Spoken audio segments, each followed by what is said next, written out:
Sadhguru, are you able to see me? Yes, I'm able to see you. Namaskar. Namaskaram, Sadhguru. Thank you. First of all, I would like to thank you very much, immensely, on behalf of the National HRD Network for making your time available. In spite of so much pressures on your time, I can see every corner of the world have been wanting to have your wisdom and guidance in these difficult times across the globe. Thank you very much, sir. And we expect to listen to you today. A large number of people from across the world, not only HR people, although we expect a large number of our National HR Network members to be there, all people management professional bodies, some CEOs, CXOs, and other employees and others who are interested in exploring the potential to fight the COVID-19. Sadhguru National HRD Network was founded in 1985, conceptualized precisely to promote the concept of human resource development, its philosophy, values, and culture. And the philosophy we articulated in those days was all human beings are born with tremendous potential. Organizations are platform to explore this potential. It is the job of HRD facilitators to create happiness at work and help people to explore this potential. Though the first HRD department was started in 75, by 85, the human resource development got replaced by department. And by post-liberalization, by late 90s, the human got totally dropped and what remained as resources. That is why about 5 years ago, I visited Isha Leadership Academy at your team's request and gave a course on talent management. I heard you speak that human is not a resource. It's a crime to call human as a resource. Human is a possibility. I was very touched by that because that is what precisely was happening, that we have reduced human to a resource and dropped human in development. So we caught on this. JB and a lot of others from Isha Leadership Academy started this program under your guidance. Human is not a resource. And we had run by now about three such programs exposing almost about 300 and odd CEOs, CXOs, CHROs, and so on. So it has been a pleasure to visit the Isha Foundation and Isha Academy of Leadership and interact with you off and on. I had the good fortune also to go through the inner engineering program before we started the first program. It was a wonderful experience. I still remember very good lessons I have learned from there about how we are products of our memory and the responsibility we have to everyone around. Sadhguru, starting in 1992, you have made marvelous contribution to the entire world. It is amazing that in 28 years you have 9 million volunteers. I just can't, I mean, it's unimaginable that Isha Foundation runs with 9 million volunteers. And you are helping the globe in every sector through various programs, whether it is Rally for Rivers or Youth and Truth or Action for Rural Rejuvenation, yoga, and so on. If you have 9 million volunteers, I am sure each one of them, even if they impact 10 people a year, it will be 90 million people who are getting transformed. Sadhguru, I also had the pleasure of witnessing the Insight program where you were able to mobilize a lot of who is who in Indian industry. You addressed United Nations, you addressed the World Economic Forum. You have been impacting everyone. Sadhguru, this is a difficult time where we are all passing through. And I believe HRD professionals have a dual responsibility. While medicals save lives, HRD professionals also have to save lives and also ensure livelihood. They are also passing through difficult time because many companies that are closing down are asking HR managers to serve notices of termination. So instead of creating happiness at work, we probably are unconsciously becoming sources of unhappiness. How do you get out of this dilemma? What are some of your thoughts? Sadhguru, we look for your guidance and blessings so that we can use the human potential to solve the current crisis. For today, Sadhguruji, after you give your initial remarks and some answers and guidance, we have the National HRD Network President, Trish Shankar from Infosys. He's going to take over. He has invited a group of people to ask you questions, and we look forward to your blessings, sir, and wisdom, so that we can prove ourselves to be great HR professionals and above all, great human beings. Thank you very much, Sadhguru. Now it is off to you. Namaskaram. Namaskaram to all of you.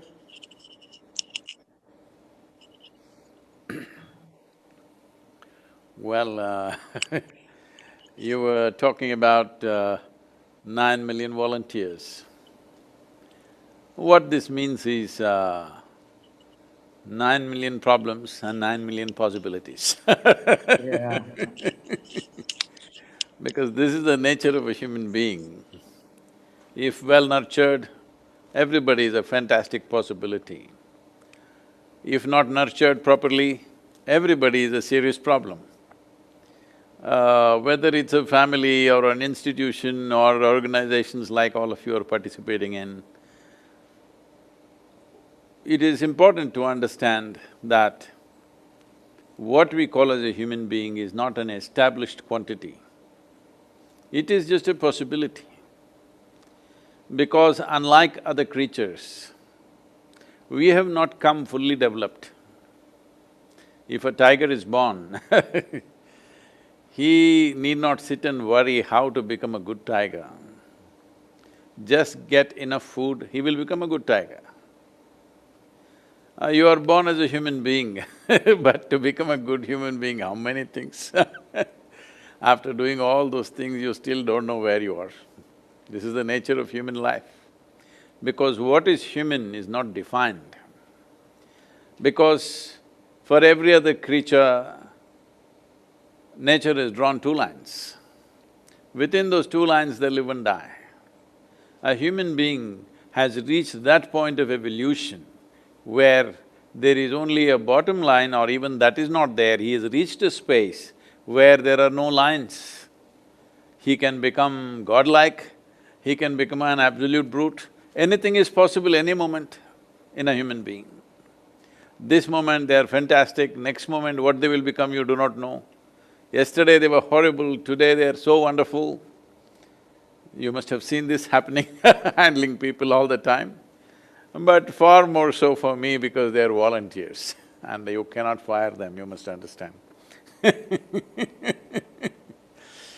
So, but the business of human beings, when I say the business of human beings, essentially the business of human beings is, in a way, we are born like a seed. We do not know whether somebody will turn into a sage or a sorcerer. How we nurture it is how it is. When I say a seed, being mango season, if you plant a mango seed, you don't have to worry whether it'll become coconut or it'll become thorns or something. You plant a mango seed, nurture it, it becomes only mango. But that's not the case with a human being. You nurture a human being, he can go this way or that way. He can become absolutely fantastic or unimaginable level of horror he can become. Because the worst things and the best things on this planet are done by human beings. We do the best things, we do the most horrible things. It is the same people like you and me. One moment when they get angry, when they get frustrated, when they get something else, they will do horrible things. When they are in a very pleasant, wonderful states, they do wonderful things. So how to get human beings to stay there as much as possible, that they are in the zone of wonderfulness, not in horror?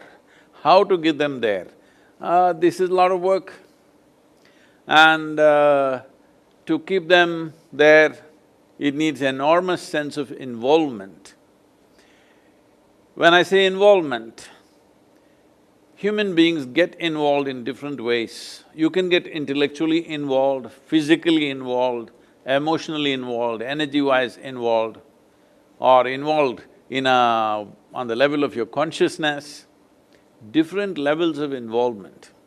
A time is coming because today human beings are immensely empowered by various technologies that are available, education for almost everybody.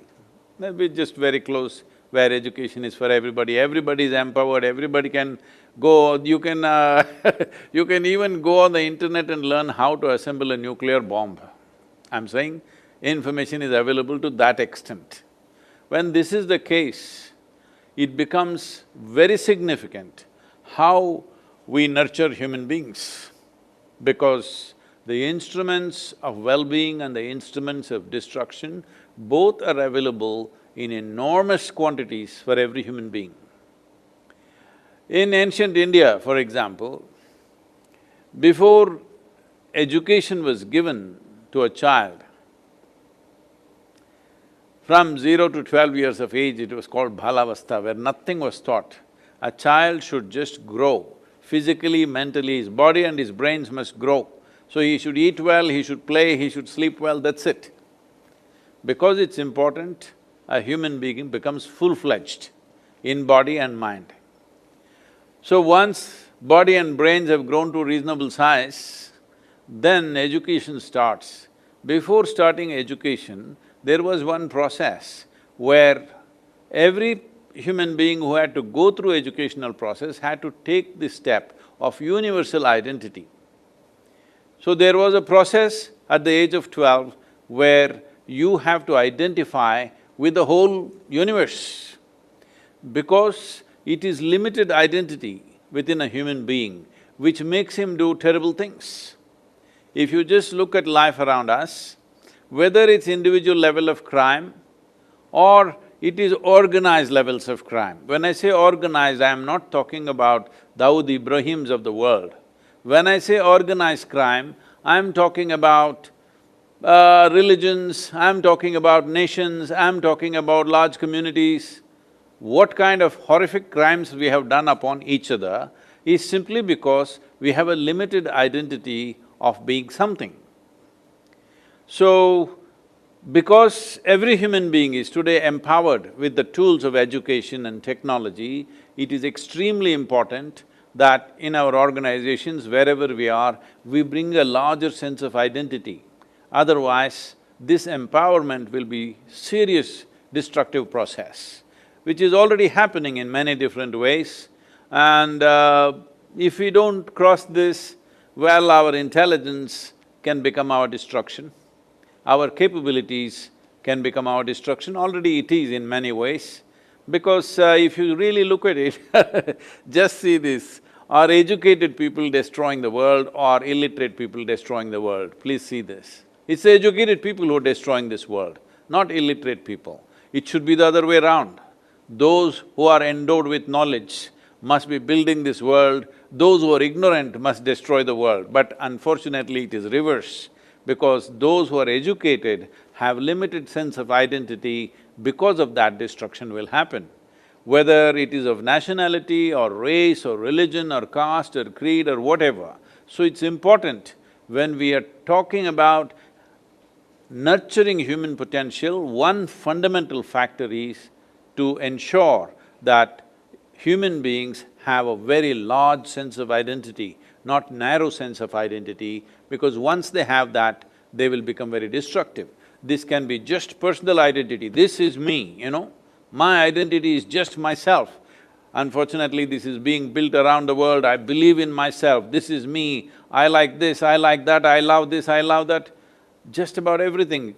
When people say, I love this kind of food, I love that kind… See, you liking and enjoying things is different, but you getting identified with this is a problem. Because for small things, football teams, which football team I support, not nation or religion, football teams fight themselves to death simply because they're not identified with football, they're identified with a particular team. Otherwise, whoever kicked the ball well, you would have enjoyed it, like I do. It doesn't matter which team, whoever kicks the ball really well, you will enjoy it. That's what needs to happen with life. It doesn't matter where you are, how you are, if your identity is not a very limited process, then that is the most fundamental ambience that is necessary to nurture human potential. If we don't do this, then we will see powerful human beings will become most problematic human beings. People who have enormous sense of energy, competence, intelligence, they will become the biggest problem in the world because of limited identity. It is better they are without much power, much competence. It is right now, it's human competence which is destroying the planet, isn't it? If we had half the brain that we have right now, we would be very eco-friendly. How's that? Isn't it most unfortunate that only if we were incompetent, we would be nice? Competence has turned against us, competence should work for us, our intelligence should work for us. Intelligence and education must be a solution, but unfortunately it's becoming a problem.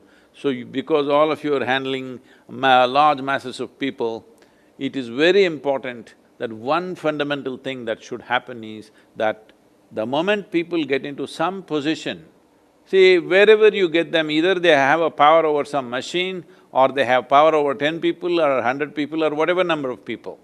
When they have this power over something, it's important their identity is not limited. It must be a universal identity, this is most important. Unfortunately, this is missing in modern education system. This is why human beings are becoming such a big problem. Thank you. Thank you, Sadhguru. I think that was a very comprehensive kind of an overview of things. I think you're very right. I think we need to get people in that zone of wonderfulness that you mentioned and nurture them. And I think the key point that you made is really to create a larger sense of identity in each human being so that they can really do a larger good. So thank you very much for that. It's really a great pleasure to be spending this afternoon with you. We have a group of people who are very keen to ask some questions. The first person who will be asking you a question is Mr. Manoj Kohli. Manoj is the country head of SoftBank. He's got an illustrious business career, has been the CEO of Bharti Airtel, CEO of Bharti Airtel in Africa and India, all across, and one of the well-respected business figures. So Manoj, over to you for your question, please. Thank you, Shankar, and namaskar, Sadhguru. Sadhguru, what you said was so profound that it is our problem of giving a limited identity versus a universal identity to our children, to our students, is most important. The question I'm going to ask you is that this is an unprecedented crisis and a challenge to human race in the last 100 years, where there is a huge dilemma of health versus economy. And many corporations are going through trouble, many corporations are shedding people. So how will a manager or a leader keep his calm and composure? And how will he or she motivate and inspire the team members during this period? Now, this period could be, there's a lot of uncertainty. This period could be 3 months, 6 months, 1 year maybe, till the vaccine is found. So just share with us your advice. How will the manager do all this? Thank you.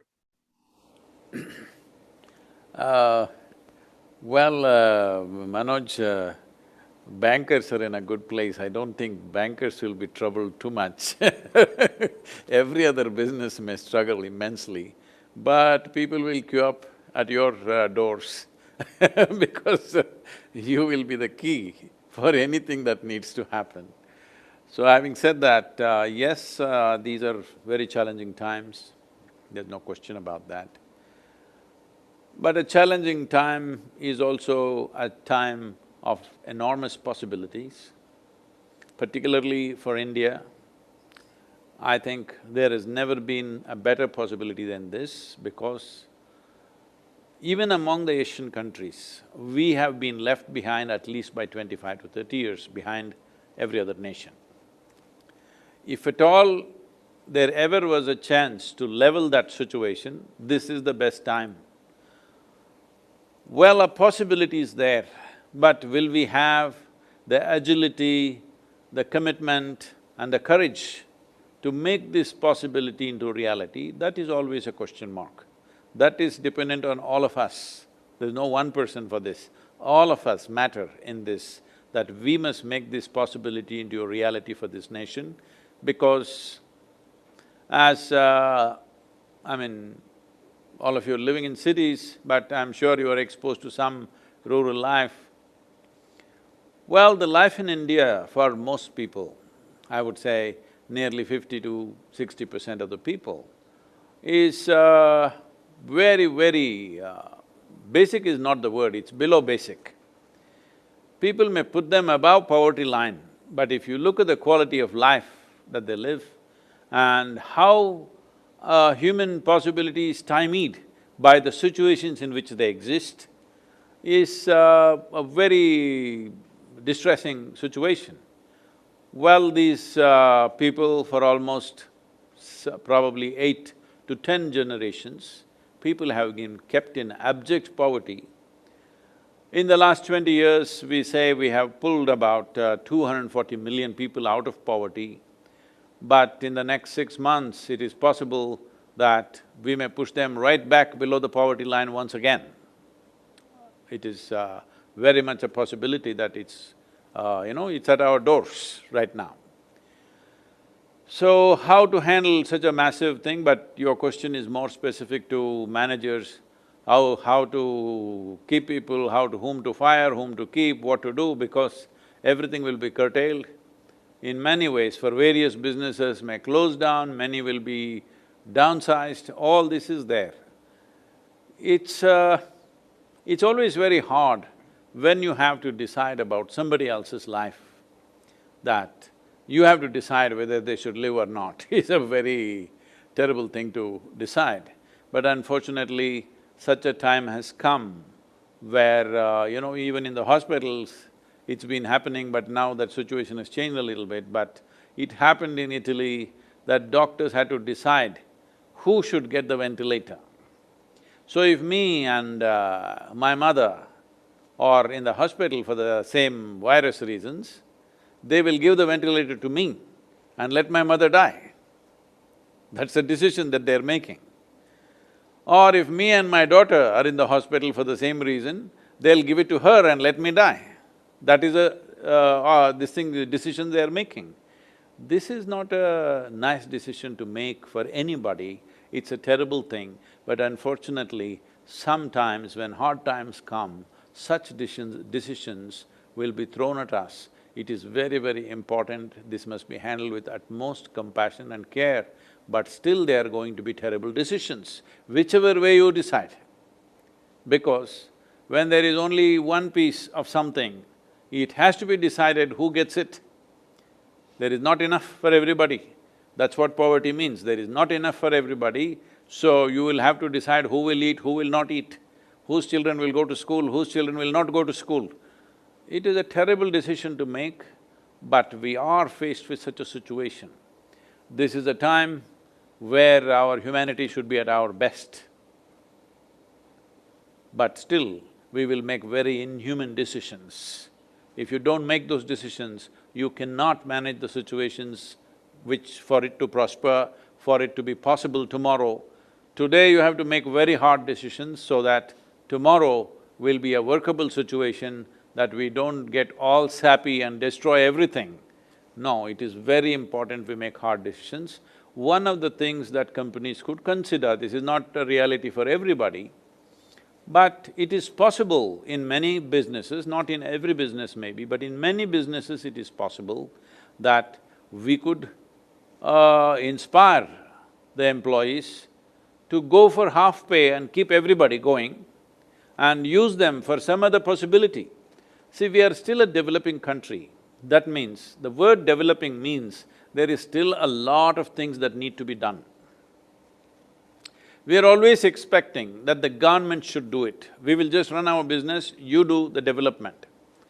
But this is a time This is a time to negotiate things even with the government. What the government has not been able to do for the last 75 years, this is the time companies should look at the problems of this nation and say, we will take this problem and solve it for you. We have this many people, but we don't have money to pay them, so we'll pay half salaries instead of firing half the people. This may be a great possibility because there are so many things in this country which need to be sorted out, which the government machinery is unable to sort out. Well, to get it, wrest it out of the government hands is going to be some kind of task, but right now there is a dynamic leadership. If somebody proposes this properly, with specific problems in the country, that we as a company can solve this problem for this many people in this country or this particular state or wherever we are, wherever our competency is, I think this could be minimized, these hard decisions could be minimized. It's not that it can be avoided, it is anyway going to be there. As you see, migrant labor are all going back. That migrant labor going back also is an issue because if they had gone back in the first week and come back now, it would have been nice. But you kept them in the cities for 6 weeks, now when you're just about to open things, now they're going away. This is going to be a major problem because once they go back, they will once again, because this is agricultural season, rains will come, they will try to get into some agriculture, one small piece of land they will have somewhere, they will go and start scratching that.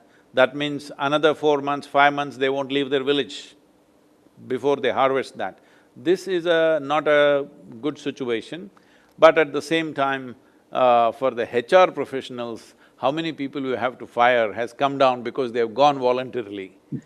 But businesses cannot fire without those people coming back, especially construction industry and variety of other activity cannot come back immediately simply because the labor are gone. It is going to be quite something to coax them back to the cities where they have suffered for a few weeks.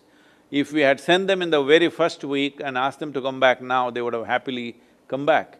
So this management did not happen because nobody thought it'll go for 6 weeks, they thought it's 15 days, then they thought it is 30 days. Well, these are hard times, nobody knows exactly what to do.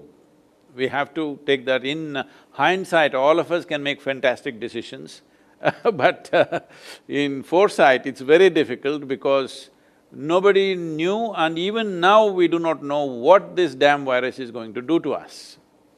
You said vaccine.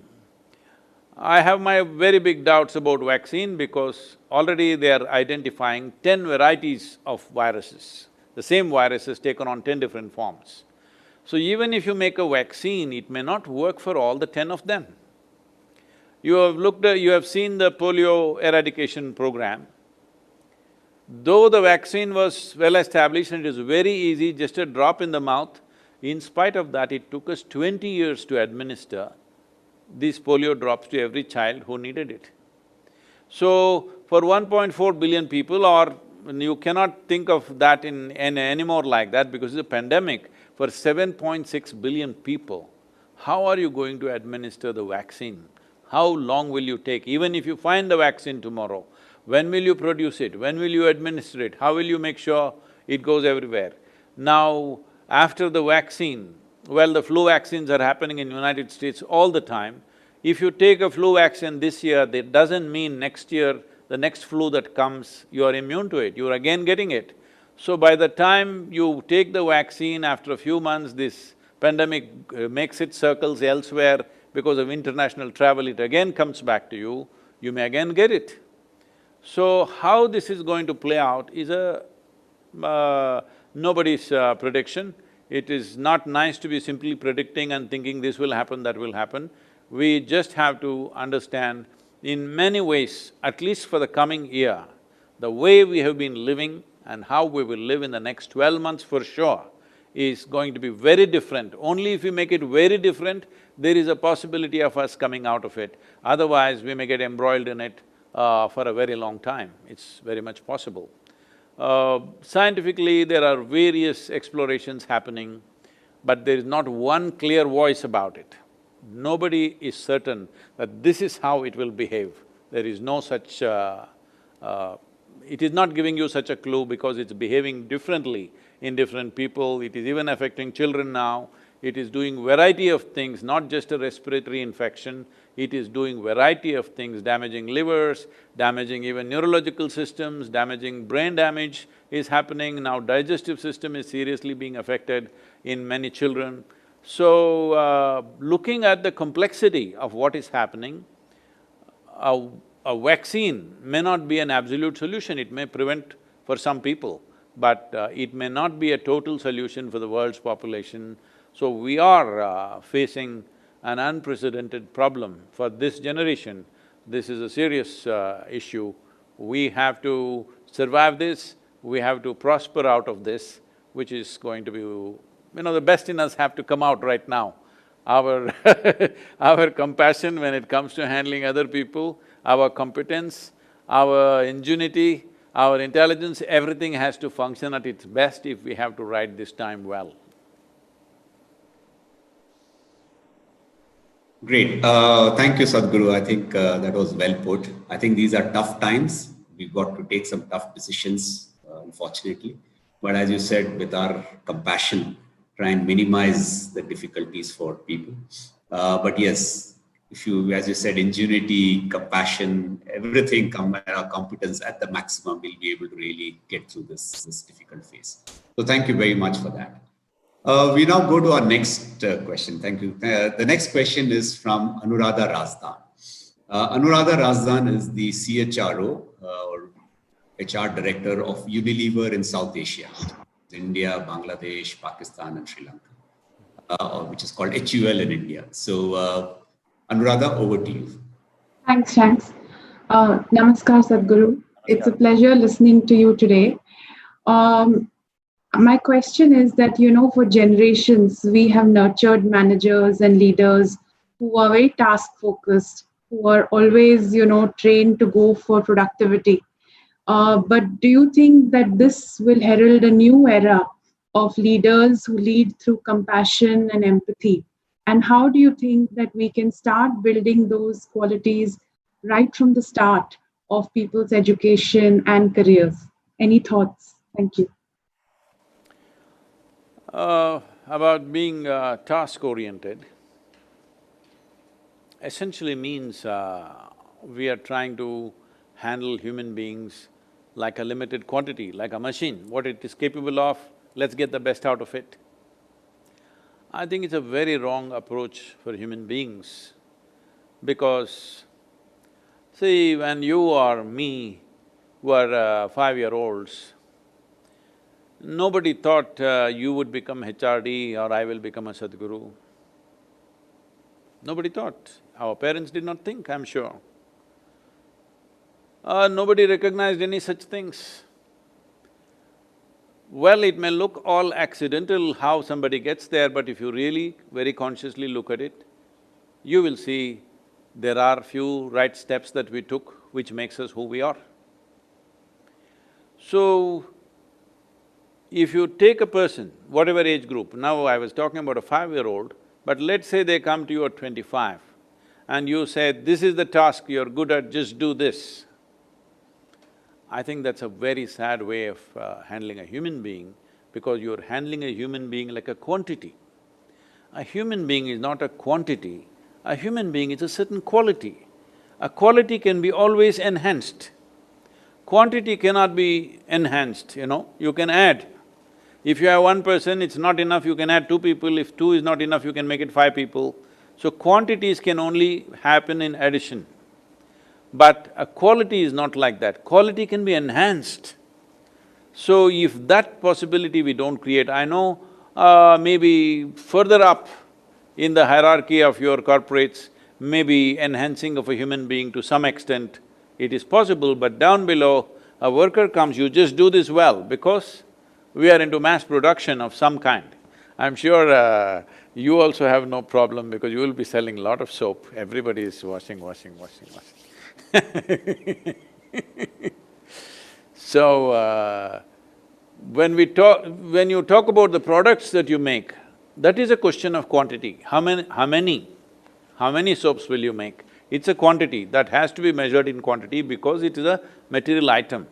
But now when it comes to human being, how we are thinking is, okay, how many soaps can you make as an individual? Well, if we go like this, it looks like we are getting some sense of efficiency from people at a given time, but in many ways, we have stifled the whole possibility. Will an industry or a business have the capacity to really nurture a human being without any fluctuations in their production lines and stuff? Well, that is a massive challenge, it's not an easy thing to do. But at the same time, if only our interest is in the well-being of the human being and we keep on enhancing the human being, you don't have to worry about how many soaps, they will make as many that can be made. But that has not been the focus of mass production in the world. The focus of mass production in the world is about making a machine out of a human being. Now today, because of information technology and artificial intelligence coming about, we are seeing how to make a human being out of a machine. When we are seeing how to make a human being out of a machine, is it not important that we clearly see how to make a human being as full-fledged as possible? But that focus has not been there. That cannot be just done by one single company or one HR person.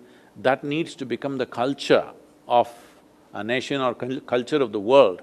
I feel it is coming because once this mass production of education is gone, which I think its time has come, its nemesis is coming. Even as a child, I went to school only when it was absolutely necessary because I thought it was totally unnecessary process. But after my dreams that I had when I was 7, 8, that all this school should just vanish one day, I think is happening now thanks to the virus and to the artificial intelligence. Both together may destroy the schools, it's every child's dream, believe me.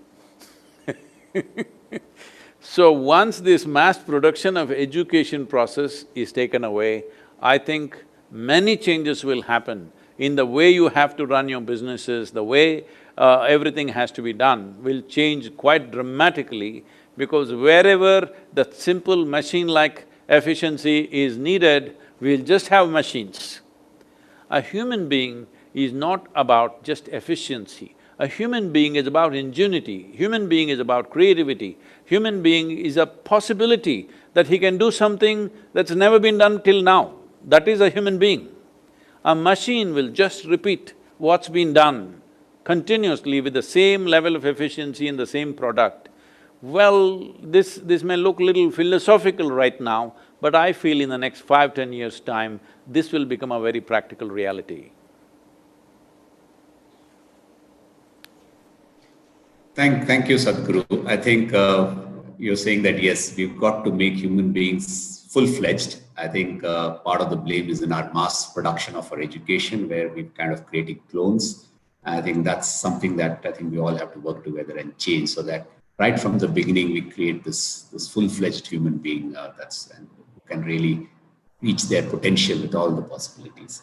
Thank you. I think we'll just move on to the next question. And for that, we have Mr. Prem Singh. Prem Singh is President Group HR of the JK Group, and with a very illustrious career. So, Prem Singh, over to you for your next question.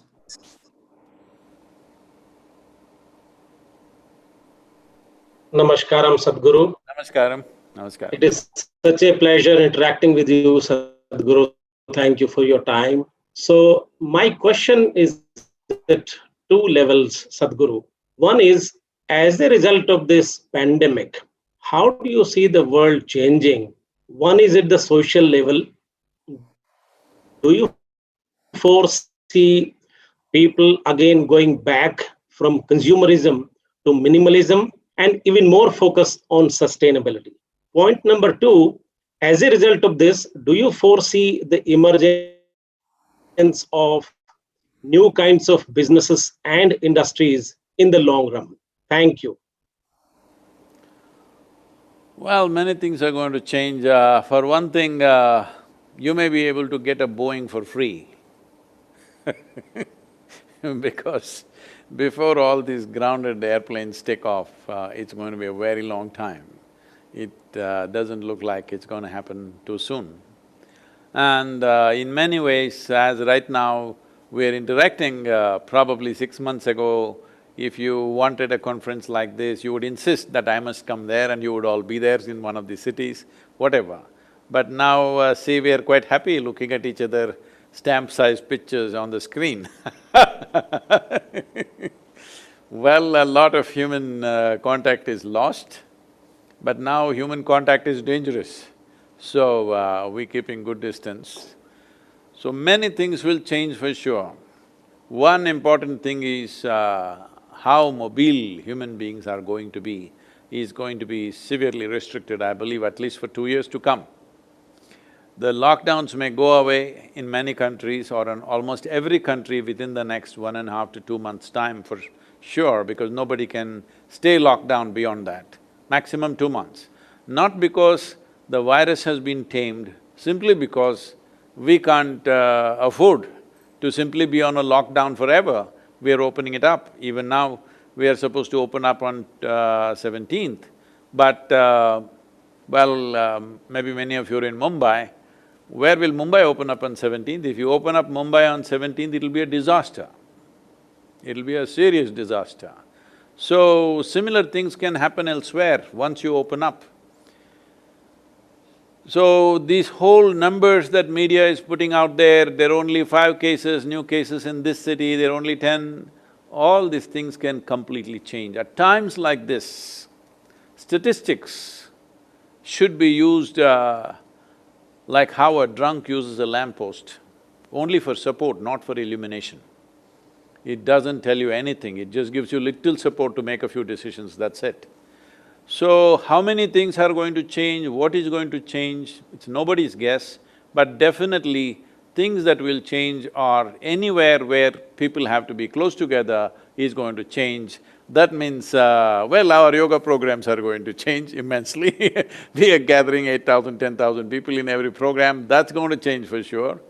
And God will be free for some time because nobody is gathering in the churches, mosques and temples. So he is also having a nice holiday.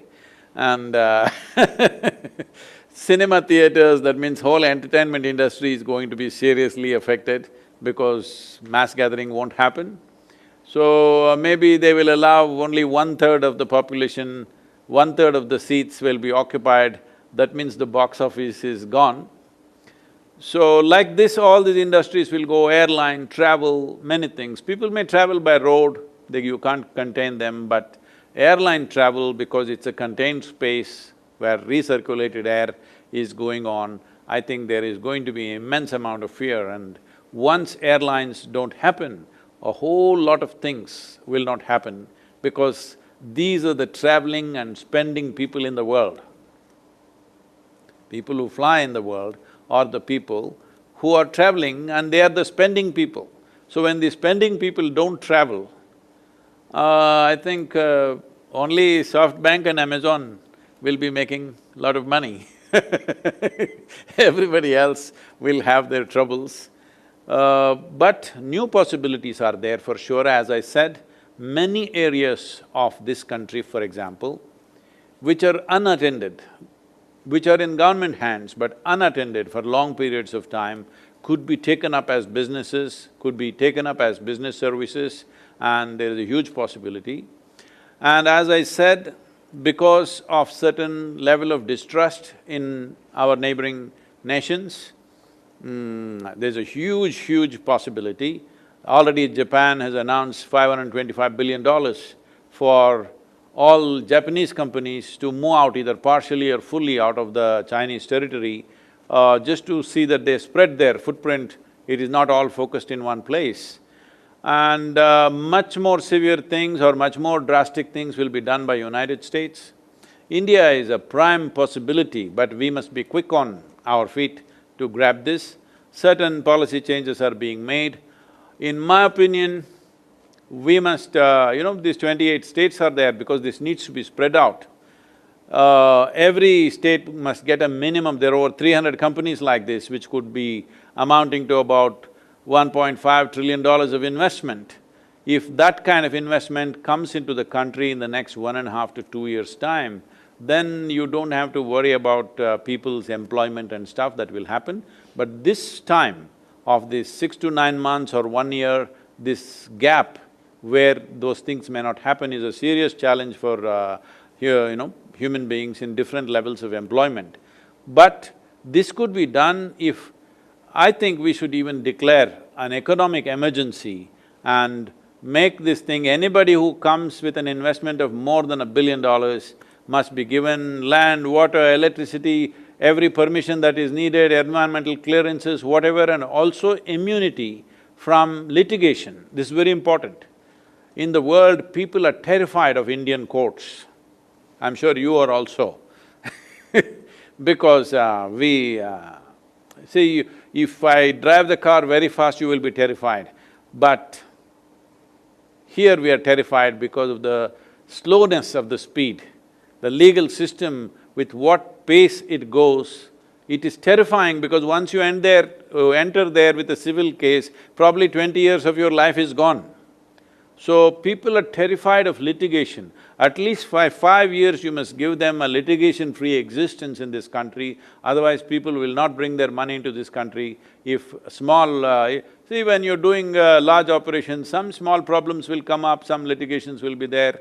If those things cannot be quickly settled, no business can progress or prosper in this country. So litigation-free and no kind of labor strikes, this, that's not a big issue now, it used to be at one time. But it must be litigation-free for at least 5 years. Whatever other tax sops and this and that you're willing to give, anybody who brings a minimum $1 billion investment, we must make those policy changes at least for the next 3 to 5 years if we want to come out of this quickly and take advantage of a certain geopolitical change that's happening. Because otherwise, catching up with other nations, which as I said already, 25–30 years behind we are, catching up is not going to be possible in usual way of doing things. Whether this virus turns out to be a disaster or a great possibility simply depends upon how agile and innovative we are to grab this opportunity. Right. Thank you, Sadhguru. I think that's very clear. This is a big change and also a huge amount of opportunity for us as a country to really, capitalize on. So thank you for that. We'll move on to the next question, and we have Seema Bangia, who's keen to ask that question. Seema Bangia is the head of HR for Mahindra Defense, part of the Mahindra and Mahindra Group. So over to you, Seema, for your question. Thank you, Krish. Namaskaram.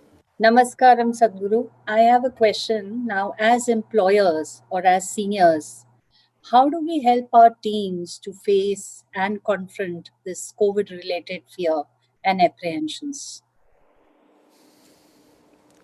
Let me not go into the medical precautions that you need to take. I think now everybody is aware of this. But the big problem is people… anxiety and fear of what will happen, how to deal with that. See, we need to understand this.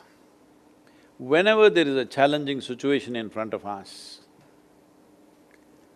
that is a time when our bodies, our minds, our emotion, our energies must function at its best.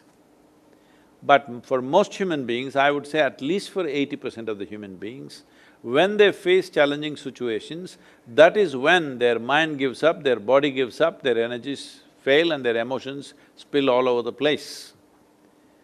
What this means is, in a way, there is an external enemy that you need to deal with. A situation has turned against you, but now you choose to turn against yourself. This doesn't make any sense, but most human beings are doing this to themselves. This is what they call a stressful situation, anxiety, this, that. These are all many names. Essentially, the problem is just this: your intelligence has turned against you. Once your intelligence has turned against you, no power in the universe can save you, because it can destroy you from within. So it's very important that every human being at least does a few simple things with oneself to see that especially when difficult situations come, your emotion, your thought, your body, your chemistry is 100% with you, does not turn against you. Because any kind of anxiety or fear is debilitating, it does not enhance your life, it destroys your life. Who you are, what you are capable of will get super minimized simply because you're in a state of anxiety or fear. So, this is a time when you should be enhanced, but you get minimized. So, how do I do this? See, there are only two problems for a human being, or two levels of suffering for a human being. That is physical suffering and mental suffering. Physical suffering, unfortunately, has come to, the labor level of people, they've lost their thing, the starvation, all these problems are there. Our teams are also working in this region. I never imagined in rural India there would be so many people, but it is absolutely shocking to see thousands of people queue up for the food that we are supplying, because there are that many migrant labor merged with even rural India, not just in the cities, and they have no means, there's no work. 6 weeks, there is no way for them to survive, they don't have that kind of, bandwidth to survive. So that is happening, physical suffering that is. But what you're talking about is mental suffering. Mental suffering is totally self-inflicted. Mental suffering essentially means, see, if I ask you a simple question, would you like your intellect to be sharp or blunt? What would be the answer? Sharp, of course, isn't it? Everybody would say, I want my intellect to be sharp. So essentially we need to understand, intellect is like a knife. The sharper it is, the better it is. So it is a cutting instrument. Now, if you dissected something else, it looked like a revelation. But when you try to dissect yourself, it is going to be extremely painful. So we don't give a knife to a child's hand, not because a knife is dangerous, simply because a child's hand is unpredictable and unsteady.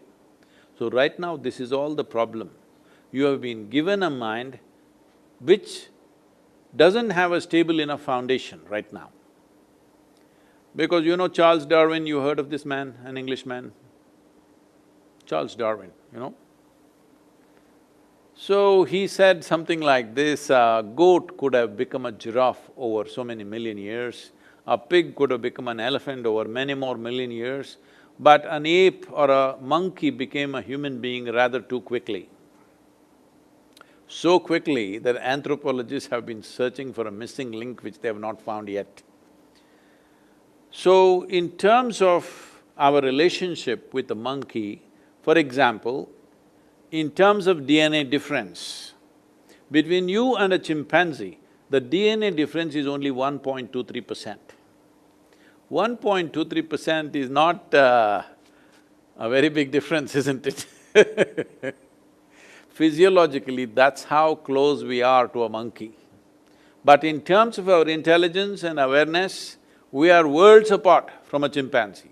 So right now our problem is just this, we have an intelligence for which we have not been given a stable enough platform on which it can function. So unstable platform and intelligence is hurting us so much. Human beings don't need any outside help, they are on self-help. Simply, they will suffer. Nothing need to happen. If something happens, they will suffer. If nothing happens, they will suffer. If somebody is there, they will suffer them. Right now everybody is complaining at homes, how to be with family. If you're away from the family, you suffer. So no matter what they're suffering, what they need to understand is, they are not suffering life, they're suffering their own mind. And the two main aspects of the mind which they are suffering is just this, memory and imagination. What happened 10 days ago or 10 years ago, people can still suffer. What does this mean? You're suffering your memory, not life. What may happen day after tomorrow, you're already suffering. What does this mean? You're suffering your imagination, not life. So, you are suffering the two most important faculties of being human. Because we are human, our lives are the way they are, our lives are rich only because of a vivid sense of memory and a fantastic sense of imagination. But these are the two faculties that most human beings are suffering simply because there is no stable basis. So this is what yogic process is all about, that first and fundamental thing is to create a stable base. When Patanjali was asked, what is yoga? He said, Sukham Stiram, what is asana or what is the posture for the body? He said, Sukham Stiram Asanam.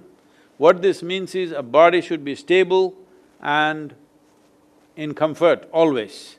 Once the platform is not comfortable, the intelligence is going to turn against us, that's all that's happened. Nobody else is coming and bothering us, just now virus has come.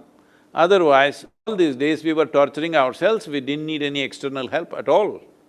So this is this is a tragedy of we suffering our own intelligence simply because we don't have a stable enough base. If we had half the brain that we have, all of us would be peaceful, isn't it? If we didn't have this much brain, if we had the brain of an earthworm, sitting peacefully would be very fine for everybody. Right now, sitting here peacefully or just being happy or joyful has become such a huge challenge for people, which every human is capable of when they are 5, 6 years of age. Now, because they are 35 or 40, they've lost even that capability. At the age of 5, if you're so happy, by the time you're 30, you should have been ecstatic. But just the reverse has happened simply because we have not created a stable base for the intelligence that we have. This is something we must do. So simple processes are there. As a part of this, for all the COVID warriors, we have offered inner engineering online free of cost, and for everybody we have reduced the price to half price. Apart from that, there are many free offerings like Isha Kriya, and also because if you're in contact with people once you get back to work, it is important you enhance your immune system so that you don't become a victim of this whole thing that is happening. So there is a simple process called Simha Kriya. Doctors who are in front line have been practicing this and they have all come out with immense benefits, saying clearly that this is a big difference for my immune system. These are just 12-minute practices, anybody can do, it's available on our app. Please, people who are working for you or yourself, please make use of this, because it is at times like this you must stand up for yourself.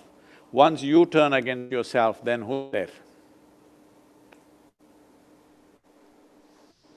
Thank you, Sadhguru. That's very good. I think it's a lot that we have to do ourselves to really, ensure that we are stable, and really all this. Gods are on a vacation, so you have to stand up for yourself. All temples, churches, everything closed. Okay, I don't know if we have maybe time for one last question before we think. This question is by Nikita Doshi. She works for Publicis Sapient in the leadership development team. So over to you, Nikita. She's part of some of the young leaders we have in NHRD. So over to her for a quick question. Pranam, Sadhguruji. It's an honor to interact with you and just to listen to you. You're an inspiration for happiness. You're for so many people around the globe. My question today is on happiness, Sadhguruji, and its connection with expectation. So it is said that happiness is reality divided by expectations. So if we keep our expectations low, happiness will increase. So my question is it wrong to have expectations? Often we are told to lower our expectations. So is it wrong to have expectations, and how does one do that? How does one lower expectations from self and also from others, people in our family, at work, friends? Thank you. This lowering of expectations, this works as you get older and older, you lower your expectations. When you're dead, you will be absolutely free from expectations. If there is no expectation, how do you strive for something? How do you work for something? These philosophies are fatalistic philosophies. It is not about lowering your expectation, it is just that your expectations must have reality as the basis. Your expectation should not be fanciful about yourself. Your expectations is as reality is in that, how to get the best. Have you ever plucked a mango from a tree? How can you miss such experiences being in India? This is the time to do it, you're on a vacation right now. So if you want to pluck a mango from a tree, you went and you started digging the ground, thinking it grows like potatoes in the roots, well, you're not going to eat a mango. If you want mangoes, you have to look up and maybe you have to climb up the tree. So I'm saying if your expectations are in completely wrong directions, then obviously it won't happen. When things don't happen the way you want it, you think you have a right to become unhappy, right? That's what is the question. So first of all, the question is, do you have a right to be unhappy? Right now, people are saying, we are free, we don't want to follow all these restrictions, the virus restrictions, whatever in many nations, especially in United States. People are saying, we are a free nation, we have First Amendment, we have Second Amendment, we can shoot it with a shotgun, the virus. That's the attitude. Well, yes, you're free, but you're also free to die. Everybody's free to die. Anyway, we all die, so we are free to die right now. There is nobody stopping us. Somebody is telling you, if you were sensible, you don't have to die. That is the thing, and not only about you, people around you. So now, what happens in one direction, if you try to do it in another direction, obviously you will fail. Let's look at it very simply. Whether it is happiness or unhappiness, whether it is pain or pleasure, agony or ecstasy, does it happen from within you or outside of you? Within you or outside of you? From within you, isn't it? So what happens from within you, if you try to get it from outside, how will it work, I'm asking? How will it ever happen? Obviously it won't happen. So obviously you will be frustrated, obviously you will be thinking something is wrong. You are digging the ground for mangoes. You are not going to hit mangoes. Once in a way, a mango may fall down from the tree and you will only pick those rotten mangoes. You will not eat the best of mangoes in your life. The sweetness of life will not come to you unless you understand human experience is essentially generated within us, no matter what it is. Pain, pleasure, joy, misery, everything, it comes from within us. So if you want to be happy, expectations are about work, expectations about activity, expectations are about what we want to create in the world. Expectations are not related to your happiness. The once you link them, well, you being happy is going to be very remote, then you will get into these grandmother philosophies, reduce your expectations so that at least you will be reasonably happy. This is a killer, okay? This kind of philosophy is a killer.